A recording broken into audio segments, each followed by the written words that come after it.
Magandang tanghali mga kabay. So meron pa akong estimate dito, 39595. Yan po yung job number niya. Ang model nito mga kabay, DWE-8300S. So ayan mga kabay, testing natin. Ayan.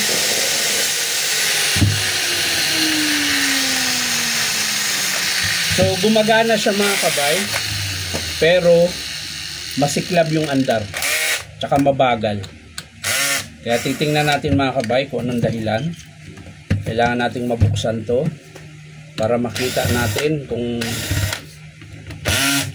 gaano siya kasiklab.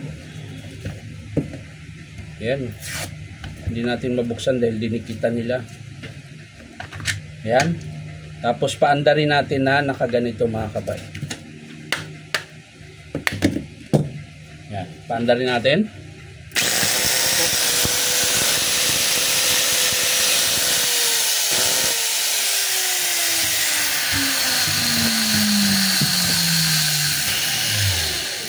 So ang lakas po ng siklab mga kabay, tsaka nangangamoy sunog. So angat natin yung carbon. So yung carbon niya, iksi na lang oh. Palitin na rin yung carbon. At syempre bubuksan natin yung armature para makita natin kung ano talaga ang problema.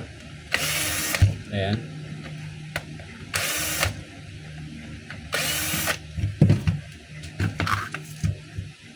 Yun no. So ito po yung problema mga kabay kung bakit masiklab siya at nangangamoy sunog. Ayan po. Yan. Yung kanyang commutator, sira po yung bar, tapos meron po yung winding na naputol. Ayan. Ayan. Hindi gaano kita. Pero itong kinakapa ko mga kabay. Yan po yung naputol. So kaya po siya masiklab dahil po dito sa bar na to. Ayan. Tapos nangangamoy sunog na rin. Ibig sabihin, malapit na po itong masunog yung pinaka rewinding niya kung sakasakaling tuloy-tuloy pa rin siyang gagamitin. So, i-estimate natin to mga kabay. Ayan, check lang natin yung kanyang field coil. So, okay pa naman yung field coil niya mga kabay, walang problema. Check natin yung bearing. Sa bagay yung bearing nito mga kabay, kasama yung sa likuran. Sa harap lang ang hindi. Kaya kailangan natin i-check yung sa harapan. Ayun, okay pa yung ano. Okay pa. Ang check na lang natin yung kanyang pinyon. Ayan. Sa bagay kanina mga kabay, matining naman siya. So ibig sabihin yan, okay pa po yung kanyang gear and pinion. Pero para sigurado, ayan, binubuksan na rin natin. Titingnan na rin natin kung ayos pa ba. So ayan mga kabay, ito yung kanyang pinion, gear. So punasan lang natin para makita natin kung may tama o wala.